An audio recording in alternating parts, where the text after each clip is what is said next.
जय हिंद। स्वागत है आप सभी का अपने YouTube चैनल पर। आप बिहार प्रधान शिक्षक है या प्रधानाध्यापक है, विशिष्ट शिक्षक है या फिर बीपीएससी शिक्षक है, यह वीडियो आपके लिए बेहद ज़रूरी है।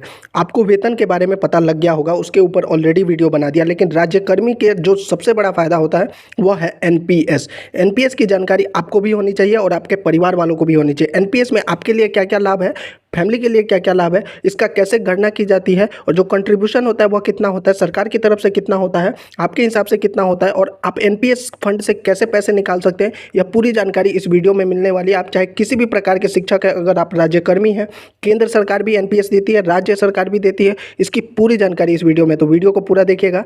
चलिए वीडियो को शुरू करते हैं।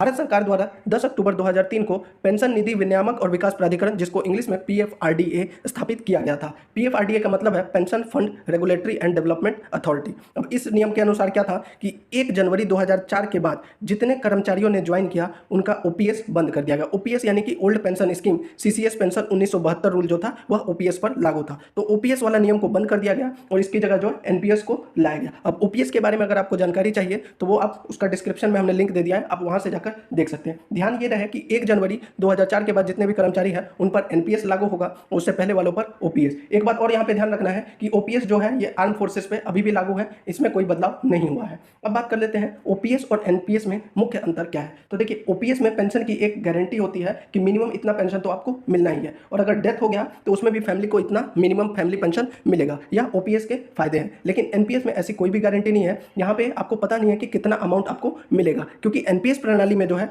कर्मचारी और सरकार दोनों के द्वारा एक निश्चित राशि जो है वह एनपीएस फंड में जमा किया जाता है। अब एनपीएस में जो कंट्रीब्यूशन होता है वह कैसे होता है और कितना होता है। तो एनपीएस में कंट्रीब्यूशन जो है वो कर्मचारी की सैलरी का 10%। अब 10% जो ये होता है वह उसके बेसिक पे और डीए को इंक्लूड करके निकाला जाता है। जैसे मान लीजिए किसी कर्मचारी का बेसिक पे 30,000 रुपये है और अभी 50% डीए है, तो यानी उसका टोटल कितना हो गया अमाउंट, तो वो 30,000 और 15,000, 15,000 यानी कि उसका डीए 50%, यानी टोटल 45,000 हो गया। अब 45,000 का 10% निकाल लीजिए, यानी कि 4500 रुपये जो है वह कंट्रीब्यूट करेगा अपने एनपीएस फंड में। और इसी में जो है सरकार भी 45,000 का 14%, सरकार की तरफ से जो है 14% एनपीएस में योगदान किया जाता है, और इन दोनों को मिलाकर ही एनपीएस का जो है वह फंड बनता है। हालांकि पहले जो है सरकार 10% ही कंट्रीब्यूट करती थी, लेकिन 1 अप्रैल 2019 से सरकार ने 14% कंट्रीब्यूट करना शुरू कर दिया।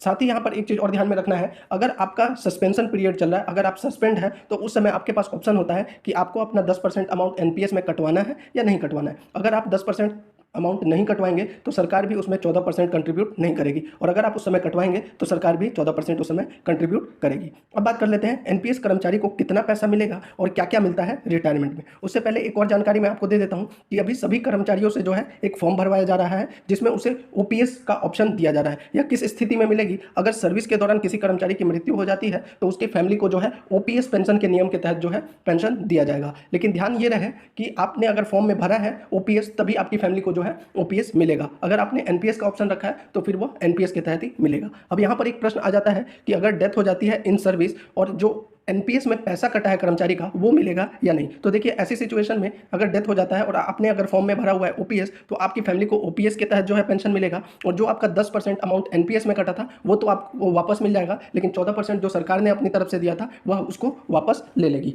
अब बात कर लेते हैं एनपीएस के बारे में। तो देखिए, एनपीएस में जो जितना भी अमाउंट कटता है उसका 25% जो अमाउंट जो है वह निकाल सकते हैं। यह कैसे निकालेंगे इसके लिए मैं आगे वीडियो में आपको बता दूंगा। अब एनपीएस में रिटायर होने पर क्या क्या मिलता है उसको देख लेते हैं। तो रिटायर होने पर जो पहली चीज़ आती है वो है ग्रेजुएटी। ग्रेजुएटी जो है वो सेम एज ओपीएस है। ओपीएस में जो ग्रेजुएटी मिलती है सीसीएस प्लान के थ्रू, वैसा ही ग्रेजुएटी इसमें एनपीएस में भी दिया जाता है। इसके ऊपर मैंने अलग से वीडियो बना दिया है, उसको देख लीजिएगा। साथ ही लीव इनकेशमेंट भी जो है वह सेम एज ओपीएस मिलता है, उसमें भी कोई बदलाव नहीं है। 300 दिन का जो लीव इनकेशमेंट ओपीएस में होता है और जो एनपीएस में है वह दोनों सेम है। अब बात करते हैं पेंशन एंड फैमिली पेंशन के बारे में। तो पूरी सर्विस में जितना कॉन्ट्रीब्यूशन हमारे द्वारा यानी कि कर्मचारी द्वारा और सरकार के द्वारा जो होता है, उन दोनों को मिलाकर विथ इंटरेस्ट जो अमाउंट बनता है उसको बोलते हैं कॉर्पस अमाउंट। अब जो कॉर्पस अमाउंट होता है उसमें से आप क्या कर सकते हैं कि 60% अमाउंट जो है आप विथड्रॉ कर सकते हैं। हम जो मैक्सिमम अमाउंट विथड्रॉ कर सकते हैं वो कितना है, 60%। अगर आपका कॉर्पस अमाउंट 1 करोड़ रुपए बन रहा है तो आप उसमें से 60 लाख रुपए जो है विथड्रॉ कर सकते हैं, और जो 40% जो बच गया उसी से आपको एन्युटी प्लान खरीदना है। एन्युटी प्लान का मतलब है पेंशन प्लान। और एक बात और ध्यान रखिए, ये जो 60% आप विथड्रॉ करते हैं यह आपका टैक्स फ्री होता है, इस पर टैक्स नहीं लगता है। तो अब बात कर लेते हैं जो पेंशन प्लान है उसके बारे में।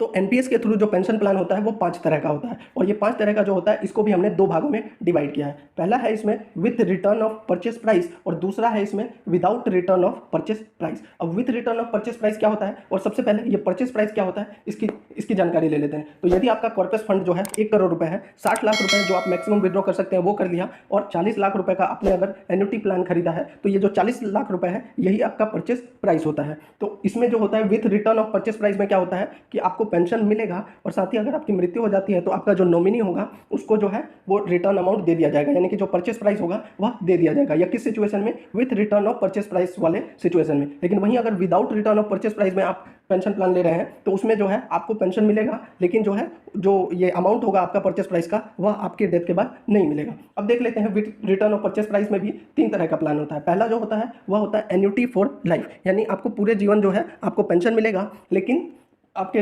अगर डेथ हो जाती है उसके बाद जो है जो आपका परचेस प्राइस है वह वापस मिल जाएगा जो नॉमिनी होगा उसको। वहीं दूसरा प्लान है इसमें ज्वाइंट लाइफ एन्युटी। इसमें क्या होता है कि आपको पेंशन मिलेगा, आपके बाद जो है आपकी जो भी ज्वाइंट पार्टनर यानी स्पाउस जो होगी, वाइफ होगी, उसको पेंशन मिलेगा, और अगर उसकी भी मृत्यु हो जाती है तो फिर जो आपका अमाउंट है परचेस प्राइस वह आपके नॉमिनी को मिल जाएगा। तीसरा इसमें आता है एनपीएस फैमिली इनकम। इसमें पहले आपको मिलेगा, उसके बाद अगर आपकी मृत्यु हो जाती है तो आपकी वाइफ को मिलेगा, और उनकी भी मृत्यु हो जाती है तो नॉमिनी को मिलेगा पेंशन, और उसके बाद जो है आपका अमाउंट भी मिल जाता है जो नॉमिनी को होता है उसमें। ये हो गया with return of purchase price. अब बात कर लेते हैं without return of purchase price. तो इसमें 2 होता है, एक होता है एन्युटी फॉर लाइफ, इसमें आपको पूरा जीवन जो है पेंशन मिलेगा, लेकिन अगर आपकी डेथ हो जाती है तो कोई अमाउंट परचेस प्राइस का वापस नहीं होगा। वहीं ज्वाइंट लाइफ ऑफ एन्युटी होता है दूसरा। इसमें क्या होता है कि आपको पेंशन मिलेगा और आपकी वाइफ को भी पेंशन मिलेगा, लेकिन अगर ऐसा मतलब डेथ हो जाती है तो फिर वो जो अमाउंट है इसमें विदाउट रिटर्न है तो इसमें परचेस प्राइस वापस नहीं मिलेगा। तो ये तो होगी पेंशन की जानकारी। एक चीज़ और बता देता हूँ, इसमें टैक्स बेनिफिट भी आपको मिलता है अगर आपका एम्प्लॉय कंट्रीब्यूशन जो है उसमें अंडर सेक्शन 80CCD/1 का जो है इसमें आप 1.5 लाख रुपए तक का जो है टैक्स रिबेट ले सकते हैं।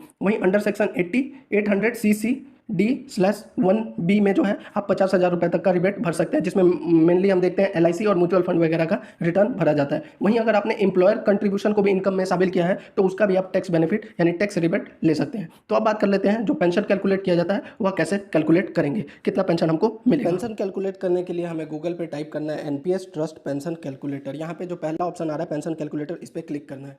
जैसे ही हम इस पर क्लिक करेंगे हमारे पास ऐसा इंटरफेस खुलकर आ जाएगा। यहाँ पर पहला ऑप्शन है माय डेट ऑफ बर्थ। यहाँ पे आपका वो डेट ऑफ बर्थ डालना है जिस पे आपकी नौकरी लगी थी। तो हम मान के चलते हैं हमारा जो एज है 25 वर्ष की एज पर जो है हमारी नौकरी लगी थी। तो आज से 25 साल पहले का हम एक डेट डाल देते हैं, यानी 2024 है तो हम 1999 का डाल देते हैं। 1999 19 अगस्त को जो है हमारी नौकरी लगी थी, जब हमारी एज कितनी थी, 25 साल थी। अब यहाँ पे दिखा रहा है I would like to contribute, कितना आपका जो है NPS में कट रहा है। तो मान लीजिए अभी जितना भी कट रहा है 7,000 8,000 5,000, आने वाले समय में बढ़ेगा 10,000 12,000 ऐसे। तो एक एवरेज ले लेते हैं कि हमारा जो है 10,000 रुपये कटेगा, एक एवरेज मान के चलते हैं 10,000। तो यहाँ पे हमने 10,000 कर दिया।